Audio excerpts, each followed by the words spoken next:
estamos hablando de una amenaza de parto prematuro o un parto prematuro, la insuficiencia o incompetencia istmocervical y el embarazo prolongado. Cuando hablamos de amenaza de parto prematuro, estamos hablando de presencia de contracciones uterinas que son regulares y dolorosas antes de las 37 semanas de embarazo, que se va a acompañar de modificaciones cervicales. ¿Cuáles son las modificaciones cervicales? Con dilatación y borramiento, exactamente, Larisa. Entonces, ese sería el concepto de amenaza de parto prematuro. Cuando tenemos una amenaza de parto prematuro, siempre trabajamos en conjunto con el neonatólogo. Normalmente en un hospital de segundo nivel recibimos de 35 para arriba, porque menores a 35 semanas pueden requerir de asistencia mecánica, de ventilación, y nosotros no tenemos ventiladores en un segundo nivel. Ahora, lo va a clasificar el neonatólogo en un prematuro extremo cuando es de 22 a 24 semanas. Existe también una clasificación que habla de parto prematuro o amenaza de parto prematuro inmaduro, que sería de las 22 semanas y un día hasta las 27 semanas y 6 días. Ahí hablamos de un inmaduro. Otros libros lo clasifican, lo toman en cuenta hasta las 32 semanas y 6 días como inmaduro. ¿Cuáles son los factores de riesgo? 1. Pacientes con el antecedente de un parto prematuro tienen un riesgo de un nuevo parto prematuro. La incompetencia istmocervical, que viene a ser la incapacidad que tiene el cuello, el cervix, de mantenerse cerrado y se va a dilatar de forma indolora. Vamos a ver más adelante el tema. El embarazo múltiple. El embarazo múltiple, si ustedes han leído su libro de Schwartz, habla de que es un embarazo patológico, porque la raza humana es omnívora. Entonces, al haber dos o más productos, o sea, hablando de un embarazo múltiple, se lo considera patológico.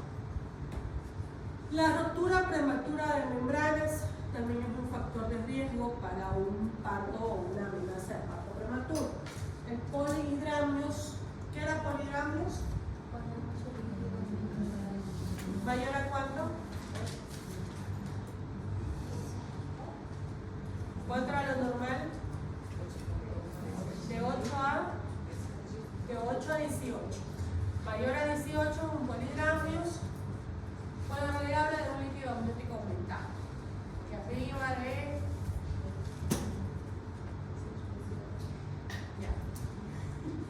el sangrado vaginal, ya sea por un desprendimiento prematuro de la placenta o por una placenta previa. Las anomalías uterinas, como ser un útero de Delfo, un útero bicorne.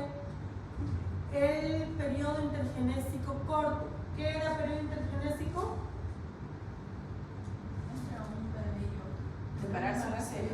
Es el tiempo que transcurre entre la finalización de un embarazo y el inicio del otro, sea parto, sea cesárea o sea aborto.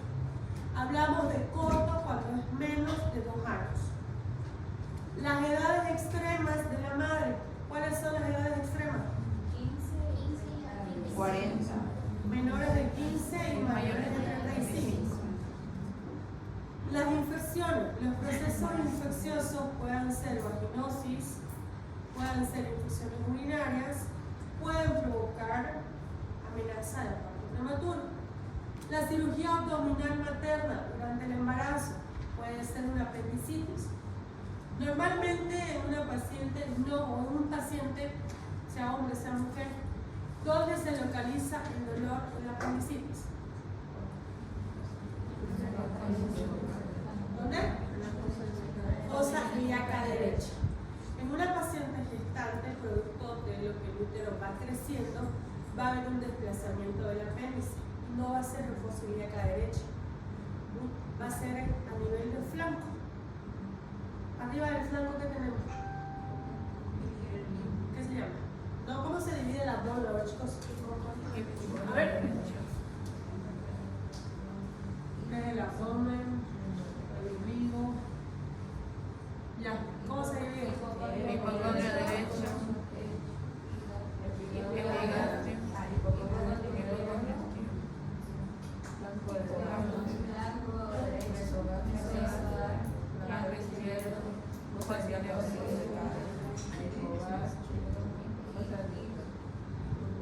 Fosa ilíaca.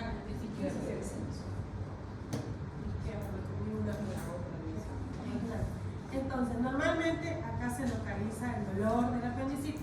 ¿Qué se llama cuando ustedes presionan y duele? Lumbar. En el embarazo, producto de que el útero crece, va a haber un desplazamiento. Y la paciente puede venir con toda la sintomatología de una apendicitis, pero que el dolor esté localizado a nivel de fosa del flanco derecho. ¿Ya?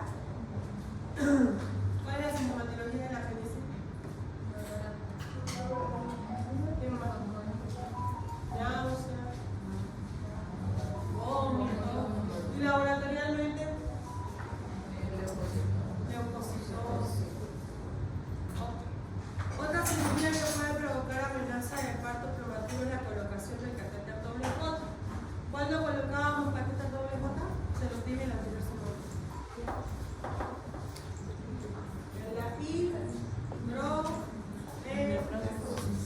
Hidronefrosis. En hidronefrosis podemos colocar, en realidad el neurólogo coloca el catéter en doble J, pero es un factor de riesgo para una amenaza de aborto o una amenaza de parto prematuro, dependiendo de la edad gestacional. ¿Cómo vamos a hacer el diagnóstico de una amenaza de parto prematuro? Uno, por la edad gestacional. La edad gestacional la podemos calcular por la fecha de la última menstruación de la paciente, por ecografías precoces, por examen físico, por ecografías tardías. Si tu paciente no sabe la fecha de su última regla, se le pedirá ecografías precoces. Si no se hizo ningún control ni tiene ecografía precoz, pediremos una ecografía en ese momento.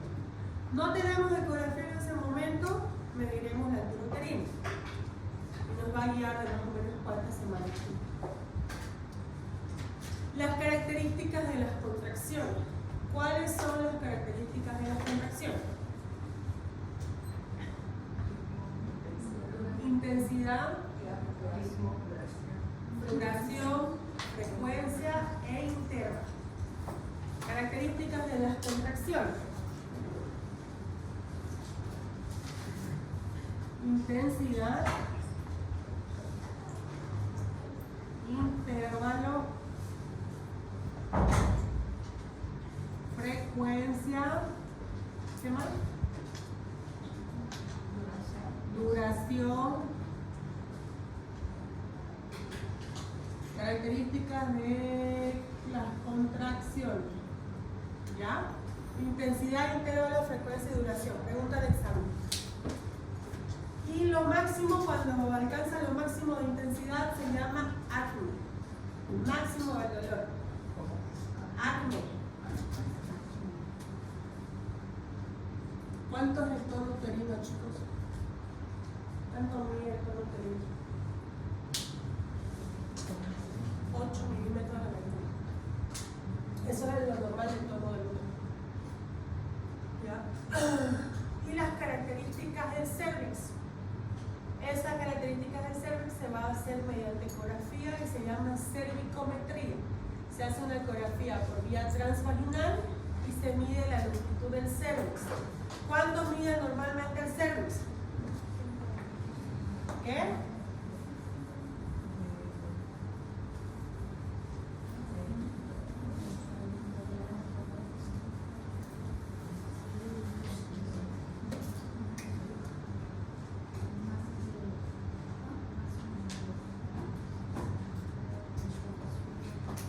Orificio cervical interno, orificio cervical externo, mide de 3.5 a 5 centímetros.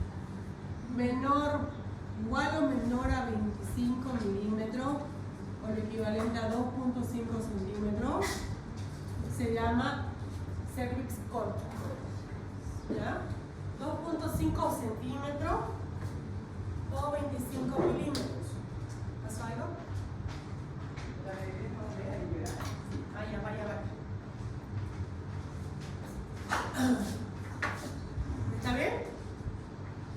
¿Claro eso? Ya. El cervix, la longitud del cervix es de 3.5 a 5 centímetros. O lo equivalente a 35 milímetros a 50 milímetros. Cuando mide menos de 2.5 centímetros o menos de 25 milímetros, hablamos de un cervix corto. ¿Está bien? ¿Sí? ¿Cuál va a ser el tratamiento para la amenaza de parto prematuro? Toda amenaza de parto prematuro se interna. Toda amenaza de parto prematuro se interna. Para una monitorización, para el control de la frecuencia cardíaca fetal. Obviamente que si tu paciente llega con 32, 33 semanas, que dice que tiene dolores, tú la vas a revisar. Si tú no logras palpar las contracciones uterinas, ¿dónde vamos a palpar las contracciones?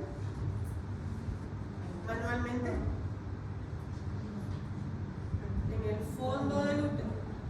¿Ya? Porque ahí nacen las contracciones. A nivel de los cuernos, que son los marcapasos.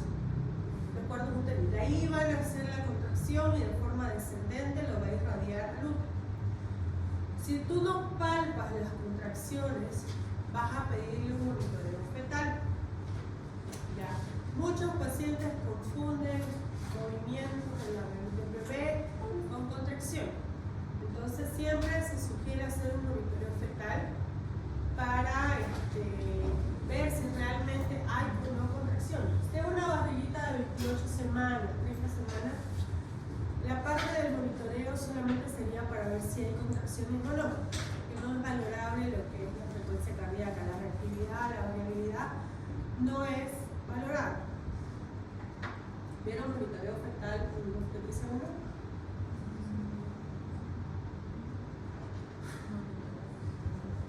O sea que en vano les hablo de reactividad y de variabilidad.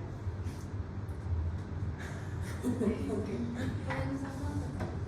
A ver, el monitoreo fetal, normalmente la parte de arriba va a controlar o va a registrar la frecuencia cardíaca fetal. En la parte de abajo va a controlar si hay o no contracciones uterinas. La mamá va a presionar un apuntador que es como un lápiz y va a dibujar donde se mueve. Si ella presiona acá, se dibuja acá. Y así sucesivamente. Hablamos de una frecuencia cardíaca fetal basal cuando ustedes ven que, por ejemplo, la frecuencia mantiene acá. Eso es lo basal. El papel del monitoreo obviamente que tiene ya marcado la frecuencia, los números, ¿no? Entonces ustedes ahí pueden decir la frecuencia cardíaca fetal está basal, está en 130. Eso lo vamos a ver en práctica, ¿ya? Voy a conseguir un monitoreo para que más o menos me entiendan. Entonces, en un bebé de menos de 32 semanas no vamos a tener una buena variabilidad, o sea, va a ser como que así no es valorable en un bebé pequeño. Normalmente los monitoreos en bebés pequeñitos menores de 32 los pedimos para ver si es que hay contracciones o no. En cambio, si es una paciente con 38, 39 semanas, tiene que tener una buena reactividad, una buena variabilidad y ver si, por ejemplo, hubo una contracción, si hubo una desaceleración. ¿Me entienden? Eso lo vamos a ir viendo en sufrimiento fetal, pero es para que más o menos me entiendan. ¿Ya? Lean un poquito de monitoreo. Alteraciones de monitoreo. Está en el libro de Schwarzman. Entonces, si tenemos las contracciones, internamos a la paciente y vamos a hacer el uso de inhibidores. Podemos usar butilbromuro de iosina, propinoxato, ambos vienen si la paciente está internada, es vía endovenosa. Podemos usar el nifedipino. ¿Qué era el nifedipino? Un bloqueador de los canales de calcio, que va a impedir la entrada de calcio al músculo y este músculo se va a mantener relajado. Vamos a indicar también lo que es la progesterona. La progesterona viene a ser una hormona sexual que es producida por los ovarios y luego por la placenta y ayuda a mantener lo que es el embarazo. Vamos a hacer maduración pulmonar, sí o sí, en un prematuro con riesgo de nacer. La maduración pulmonar, ahí se les ha puesto la betametasona, que ya hemos explicado que es 12 miligramos cada 24 horas por 2 días intramuscular. O también podemos usar lo que es la dexametasona en 4 dosis de 6 miligramos, también intramuscular, pero se coloca cada 6 horas. La CDC, ¿no has escuchado qué es la CDC? ¿No has escuchado? Bueno, es a nivel americano, es un centro de enfermedades que habla de que podemos usar durante el embarazo la clindamicina para las vaginosis bacterianas. ¿Qué vaginosis bacteriana conozco?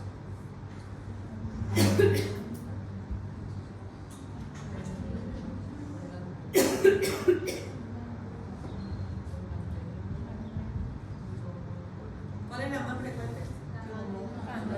¿Qué? La candidiasis. ¿Qué es la cándida? Voy a mandar a estudiar cándida todavía. ¿Qué es la tricomonas? Parásito. Entonces no es una bacteria. La agarré, la chuntaron a la tercera. Ya, entonces la CDC dice que podemos usar clindamicina para las vaginosis bacterianas. Ahora chicos, si ustedes tienen una paciente con una secreción vaginal, no podemos esperar las 72 horas del cultivo. El cultivo normalmente sea de orina, sea de sangre, sea de secreción vaginal, demora 72 horas. Podemos pedir un preliminar para las 48 horas, pero solo nos van a identificar el agente patógeno, no nos van a identificar los medicamentos que podemos usar. Pero ahí manda también la clínica. Si ustedes revisan a la paciente tiene un flujo blanco, grumoso, como leche cortada, ¿en qué van a sospechar? Una candidiasis. La cándida es un hongo. ¿Qué es la tercera? Ya, entonces van a pensar en un hongo. Si ese flujo es medio grisáceo, huele a pescado, ¿qué van a pensar que es? La vaginosis por bacteria.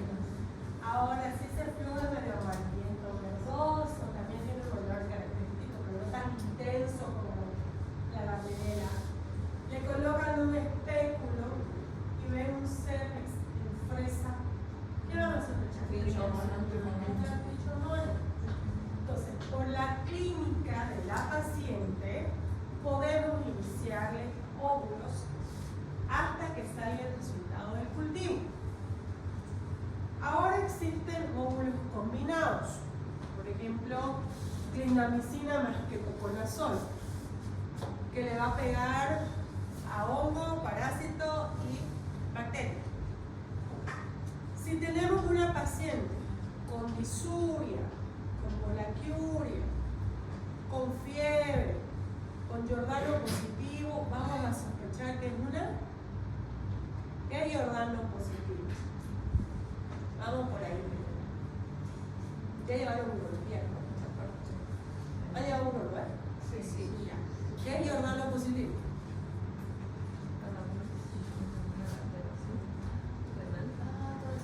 ¿Dolor? Cuyo percusión también se llama. Si tu paciente entonces tiene disuria, comezura, colaquiure, fiebre, verdano positivo, malestar general, puedes sospechar que es una infección urinaria. Si tu paciente nunca tuvo infecciones urinarias, puedes iniciarle una amoxicilina endovenosa hasta que sale a su laboratorio.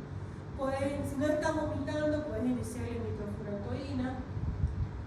¿Ya? Ahora, si es una paciente con infecciones urinarias recurrentes, puedes iniciar directamente una cefotaxima hasta que salga el cultivo.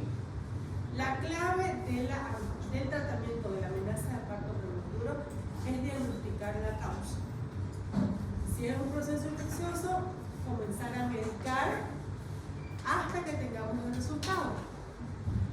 Uno le explica al paciente, se va a internar, se va a hacer estas pruebas, vamos a iniciar antibiótico, en 72 horas va a estar el resultado. En caso de que tengamos que rotar de antibióticos, se va a hacer la rotación de antibióticos, o en caso de que estemos en lo correcto, mantenemos y completamos. ¿Ya? ¿Qué laboratorio le pedirían a la paciente? Me olvidé que es la clindamicina. ¿A qué familia pertenece la clindamicina?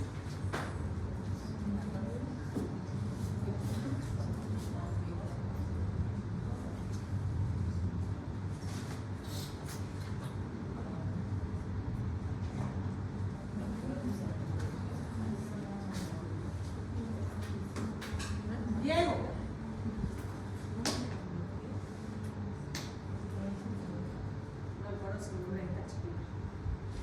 Se llama Camila y Carolina, ¿no? Olivia. Y Olivia. Olivia. No puedo hablar. Que hable despacito. Ya pues chicos, ¿qué es la clima? ¿A qué familia pertenece? A las lincosamidas. Lincosamidas. Olivia.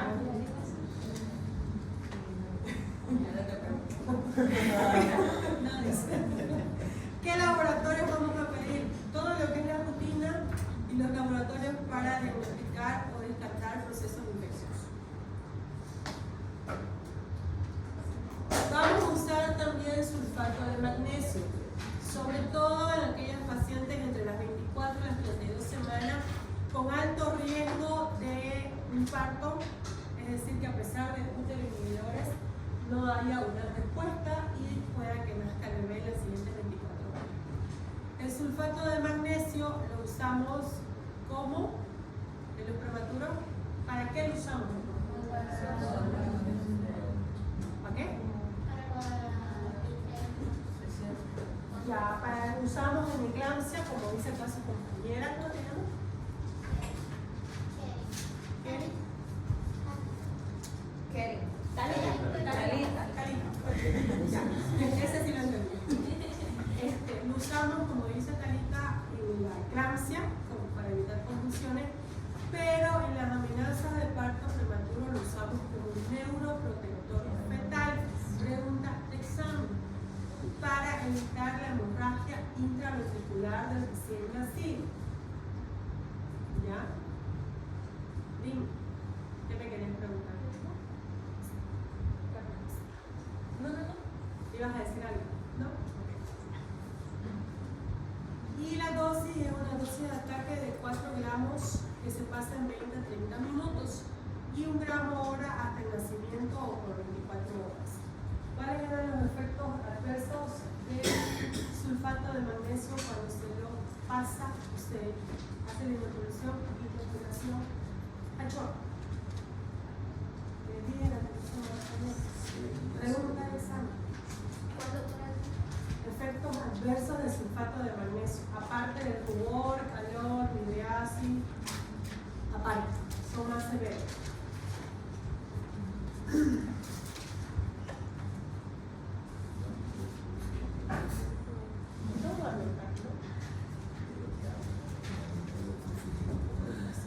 Puede provocar pérdida del reflejo terminoso, parálisis del músculo respiratorio y anuria.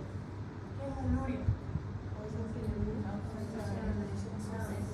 Siempre que vamos a usar sulfato de magnesio y colocamos sobre fuera para el control de la dureza. ¿Está claro?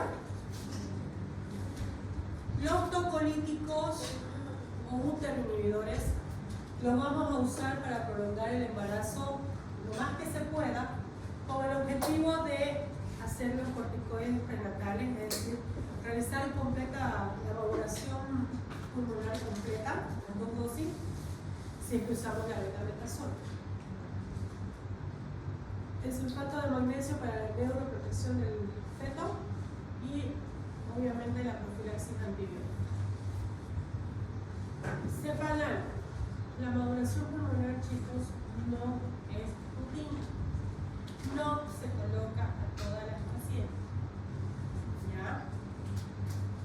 Solo se coloca cuando hay un factor de riesgo, paciente hipertensa, paciente obesa con hipertensión o con un síndrome de hipertensión en el embarazo, paciente diabética, paciente con alguna enfermedad inmunológica, pacientes que todo el embarazo han hecho infecciones urinarias, infecciones vaginales, han estado internadas por amenazas, o sea, con un factor de riesgo. No es de que yo voy a la consulta y lo pido de rutina, porque los pacientes lo llegan a pedir. Entonces, las pacientes te dicen, doctor, no me va a colocar la vacuna de los pulmones. 1, no es una vacuna. 2, no es de rutina. ¿Ya? Entonces, solo con indicación médica. Si es una paciente diabética, no va a ser la maduración pulmonar de la misma manera que una paciente, por ejemplo, una paciente que todo el embarazo hizo infecciones urinarias, que tuvo el antecedente de que hizo una amenaza de aborto, y yo le puedo indicar la maduración pulmonar en el consultorio y decirle hoy se coloca, mañana se coloca. Usted ve si se coloca acá o en una enfermería. En una paciente diabética, esta maduración pulmonar se va a hacer con la paciente internada, con seguimiento por endocrinología, porque el corticoide, ¿cuál es uno de sus efectos adversos a la madre? Aparte de la inmunodepresión. En realidad la inmunodepresión, chicos, es como el uso de corticoides de forma prolongada. No es de que yo me coloqué, por ejemplo, yo soy asmática, me da una crisis de asma fuerte y me puedo colocar si uso un corticoide. Entonces no quiere decir que ahí me voy a inmunodeprimir. Es más que todo con el uso prolongado del corticoide. Pero sí en algunas pacientes que ya tienen sus defensas bajas, sí. Pero en el embarazo, en realidad no solo en el embarazo, cualquier paciente le puede provocar hiperglicemia. Entonces, si es una diabética, se la vamos a... Esa paciente se va a internar para hacer la maduración pulmonar con control de la glicemia y con bombas de infusión continua de insulina. Ella va a estar con su bomba de infusión y continuamente va a ir pasando de las 48 horas la insulina. ¿Ok? Puedo preguntarles en el examen efectos adversos del corticoide, o menciónenme 2 efectos adversos del corticoide en la madre. Ustedes me van a decir hiperglicemia, leucocitosis, es un efecto adverso también. Muchas veces pedimos laboratorios y indicamos maduración pulmonar. La paciente se hace primero la maduración pulmonar y luego el corticoide. Y nos va a salir una leucocitosis. Entonces ahí, al que no sabe, va a decir, pucha, está como un proceso infeccioso de algún foco, no sabemos. Pero tiene que saber que el corticoide eleva los leucocitos.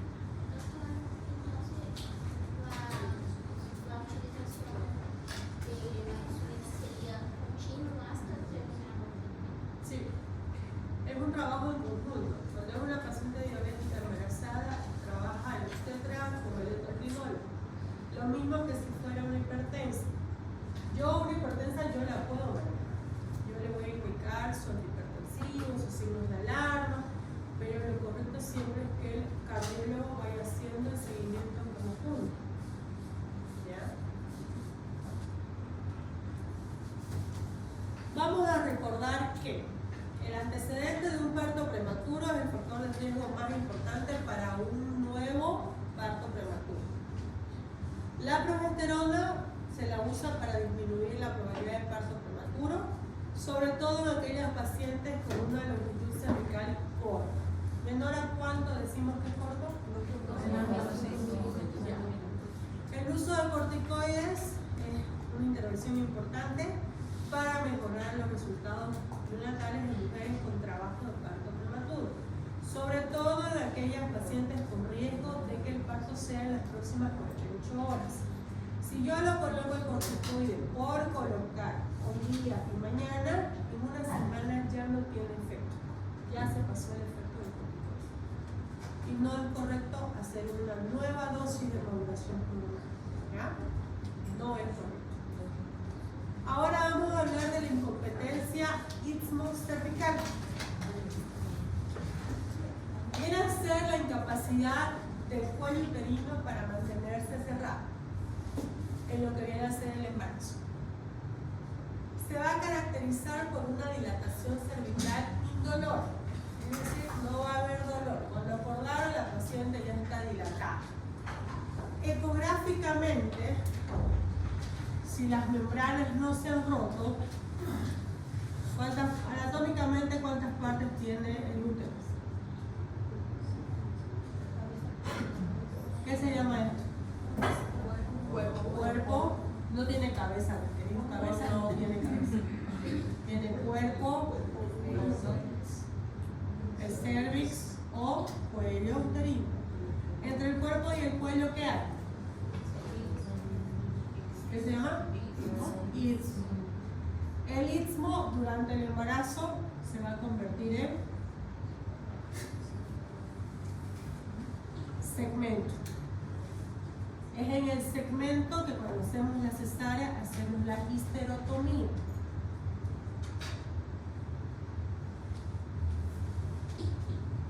Histerotomía es el corte del útero. Histerorrafia es la sutura que se hace. Ya no van a confundir histerotomía con histerectomía. Histerectomía es sacar. Entonces, cuando hablamos de una incompetencia istmocervical, estamos diciendo que el cuello se está dilatando, está teniendo modificaciones cervicales, las cuales van a ser indoloras. Y muchas veces, antes que se rompan las membranas, nosotros pedimos algunas veces ecografía. ¿Y qué vamos a ver? Vamos a ver la imagen reloj de arena. Se los hago grande para que me entiendan, pero no es así tan grande. ¿Ya? Es una imagen de reloj de arena. Las membranas van a protruir por el cervix y acá va a quedar el bebé. Hasta que se llegan a romper. Esta imagen se llama reloj de arena. ¿Okay? Ahí es cuando los pacientes ya les caminan y les incomoda, les molesta, entonces ahí es que se dan cuenta que van al ginecólogo y bueno, ya está saliéndose.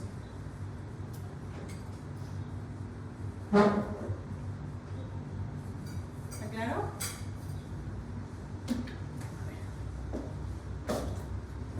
¿Cuáles son las causas de una incompetencia? Pueden ser congénitas, ahí tenemos por ejemplo un bicordio parcial, un bicordio completo, un útero didelfo. El didelfo es que tiene dos cuerpos. Algunas veces tiene dos orificios cervicales el cuerpo, algunas veces. ¿Ya? Pueden ser traumáticas, sobre todo cuando se hace un conolit. Se hace la paciente una cuerposcopía, hay una lesión llamativa que nos hace sospechar de un NIC. ¿Qué es NIC? De una neoplasia. Entonces podemos hacer como conducta terapéutica un conolit, se saca el pedacito para ver si es o no un cáncer. Y muchas veces lo sacamos muy profundo. Entonces podemos provocar de forma traumática un acortamiento del cuello. Cuando hacemos las cauterizaciones también, al cauterizar, podemos cauterizar muy profundo y lesionar también y provocar una incompetencia. ¿Cómo vamos a hacer el diagnóstico? Vamos a hacer uno por el antecedente. Hay una paciente con 2 o más pérdidas sin que hayan sido provocadas, debemos estudiarla. Debemos hacer una cervicometría, debemos hacer pruebas para síndrome antifolipídico, debemos hacer pruebas de TORCH, estudiar a esta paciente para descartar o para hacer el tratamiento. Al examen físico que haya modificaciones cervicales también, o que por ecografía la cervicometría en el segundo trimestre sea menor a 25 milímetros. Esa es la forma de diagnosticar una incompetencia cervical. ¿Cuál es el tratamiento? El tratamiento es un cerclaje cervical. Es un procedimiento que se realiza en quirófano. Se usa lo que es la cinta de Mersilene.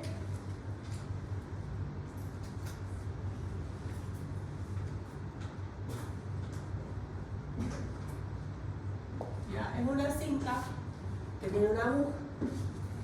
¿Cómo se llama esa pinza que está ahí en la imagen? ¿Ah? Una pinza. Paciente en posición ginecológica bajo observación. Se coloca una pinza aro en el cuello a horas 12. Ahí está, si ustedes ven la agujita de la cinta de Mersilene. No nos olvidemos que el cuello es como un reloj, 12, 3, 6, 9. El cervix es como un reloj. Entonces, introducimos la aguja por horas 12, de horas 12 vamos a horas 9, de 9 a 6, de 6 a 3, de 3 a 12 y jalamos. ¿Cómo se llama ese punto? De cirugía, a ver chicos, acordémonos de cirugía, se hace bastante en el intestino. Meten, codean y jalan. Jareta. Jareta. Jareta. ¿No han practicado en cirugía con continuo? En continuo tú no jalas. Pero ¿qué es lo que haces tú? Llegas otra vez a las horas 12 y lo jalas. Y al jalar se va a cerrar. Jareta se llama. Jareta.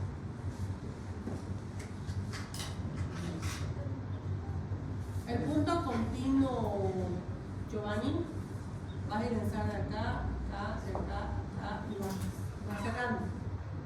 Pero tú no jalas. La diferencia es que jalas para que cierre. ¿Me entiendes? Ya. Y va a quedar así, cerrado. Esto se llama técnica de McDonald's. Ahí está. Para cerrar. Porque la incompetencia, ¿qué es la incompetencia? La incompetencia es el cuello que no puede estar cerrado. Se abre, se dislata. La idea del cerclaje es cerrarlo. ¿Ya?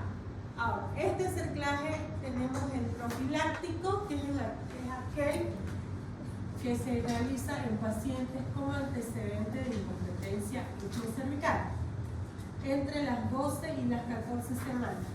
Paciente a la que ya tiene el diagnóstico de incompetencia.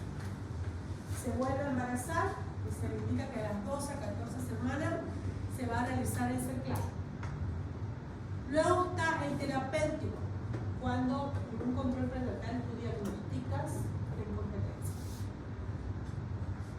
Es decir, que el cuello está más corto. El de rescate o de emergencia se lo va a realizar cuando hay dilatación menor a 4 centímetros. ¿Ya?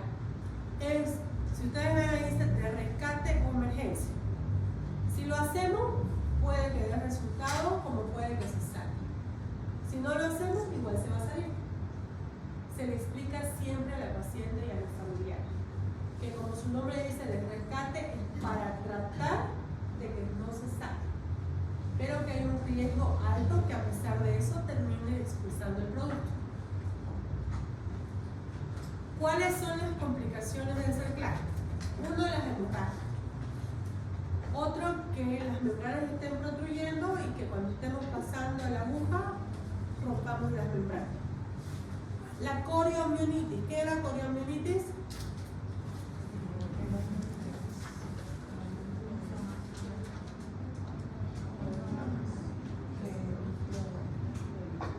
Daniel. Estás muy callado. ¿Qué es coriomionitis? Anteriormente me respondí. Es la infección de toda la cavidad amniótica, feto, membrana, útero, todo el contenido. También puede, entre sus complicaciones puede estar la laceración cervical. Al jalar la cinta, que se lacere el cervix. Es una probable complicación. ¿Cuándo no podemos hacer ese claje? Cuando ya se rompieron las membranas. Cuando hay una infección intrauterina o cervical. Cuando hay contracciones uterinas que son constantes, que son evidentes, cuando está dilatando más de 4 centímetros en los polidramios o en alguna anomalía fetal. ¿Está claro? ¿Tienen alguna pregunta hasta ahí?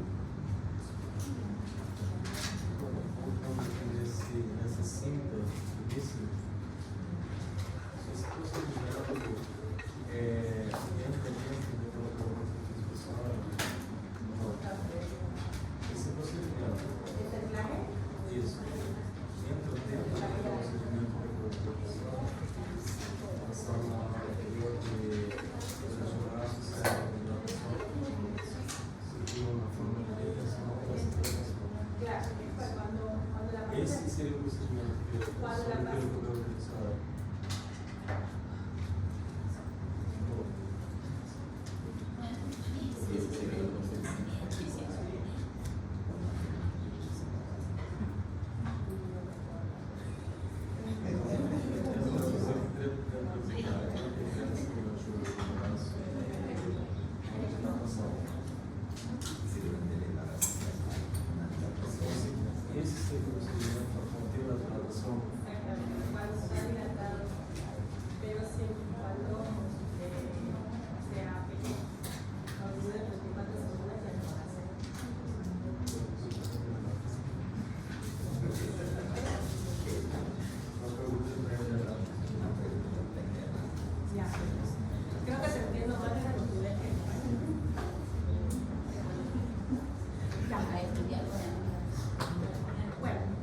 Por último, embarazo prolongado. Embarazo prolongado, chicos, así cita el texto.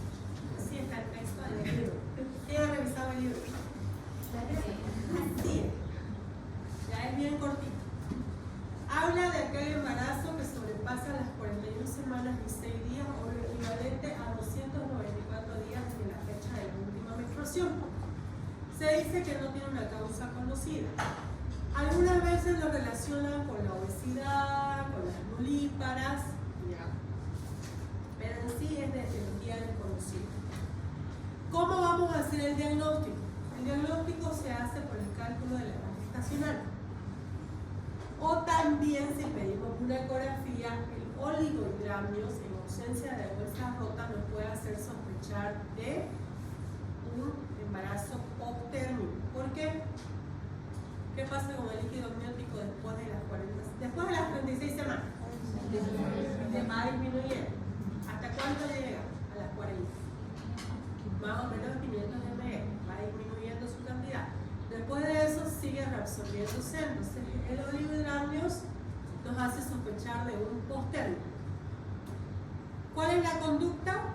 Una inducción o una cesárea. ¿Cuándo hacemos inducción? Cuando la paciente tiene las condiciones para un parto normal, una pelvis viable, cuando tenemos una ecografía que nos habla de un BPD menor a cuánto.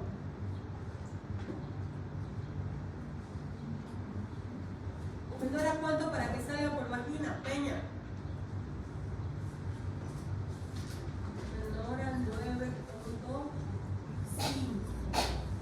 Cuando el BPD es menor al diámetro biparietal, es menor al 9.5, es viable para un parto. Obviamente que si es una paciente que tiene 6, 7 partos, tiene una vagina amplia y la cabecita mide 9.6, bueno, lo intentamos, ¿no? Pero si es, por ejemplo, esta niña de acá, no la voy a intentar con 9.8 porque sé que no va a salir. ¿Sí?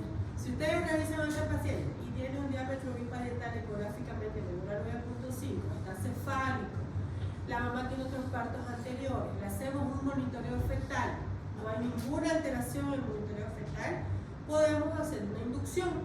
¿Cómo hacemos la inducción? Con oxitocina. ¿Con qué más podemos hacer? Con misoprostol. O la cesárea. Nosotros normalmente hacemos la cesárea. Sí. Pero igual vamos a hacer la inducción, no sabemos en qué tiempo va a dar el resultado, o hacemos algún monitoreo y no nos gusta el monitoreo, o aquí no está satisfactorio, no sé. ¿Ya? La inducción doctora puede fallar, o sea. Claro, existe inducción fallida, existe inducción, conducción fallida también.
No se logra ver, obviamente no todos lo van a ver, pero por ejemplo acá dice 120 y 160. Cuando nosotros hablamos de una frecuencia cardíaca fetal basal, buscamos dónde predomina la frecuencia. Si ustedes ven, miren, más o menos ahí predomina, ¿no? Un poquito recta acá. Estamos hablando de que más o menos está en 130, porque acá 130, 140, 150. Entonces vamos a decir que tiene una frecuencia cardíaca fetal basal de 130. Eso es lo basal. Ahora, todo esto que él tiene está reactivo, hay una buena variabilidad, acá están los movimientos fetales y no hay ninguna contracción uterina. Eso es un monitoreo fetal. ¿Cómo lo voy a leer ese monitoreo? Está reactivo, variable, con una basal de 130, con movimientos fetales presentes y dinámica uterina negativa. Así lo voy a leer. Pero también puede haber este monitoreo, el cual es no satisfactorio. No hay reactividad, no hay variabilidad. Miren cómo está la línea. Esa es la frecuencia cardíaca. Muy diferente al anterior, ¿cierto? Este sí tiene contracciones uterinas, pero no tiene una buena reactividad, no tiene una buena variabilidad. Este papel de monitoreo ya el mismo equipo registra la hora. Entonces digamos que aquí son las 10 y acá son las 10 y 10. Entonces lo que van a hacer es contar 1, 2 contracciones en 10 minutos. Así se cuenta. Pero es el mismo equipo que va, a la que va imprimiendo, va registrando la hora. Eso es un monitoreo fetal.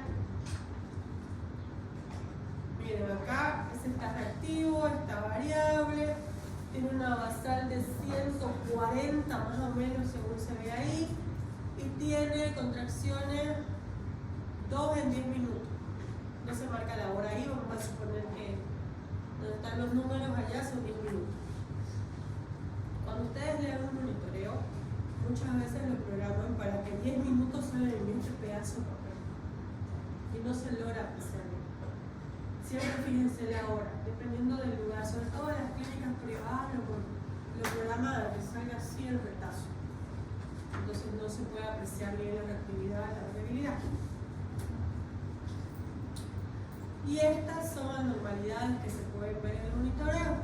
Esto es un DIPS 1 y este es un DIPS 2. El DIP 1 es una desaceleración precoz de la frecuencia cardíaca fetal que coincide con una contracción uterina. Esto solo se lo estoy mencionando, no va a entrar en el examen de ahora, va a entrar cuando hablemos de sufrimiento. Y esta es una desaceleración y una contracción, pero es una desaceleración tardía que se presenta después de una contracción y es patológico. Si ustedes ven esto en un monitoreo, es patológico. Está sugiriendo que hay una alteración del bienestar fetal. ¿Está bien? Ahí les pongo que son las, bueno, esto les explica de obtenerse a uno. Ya. Mucho.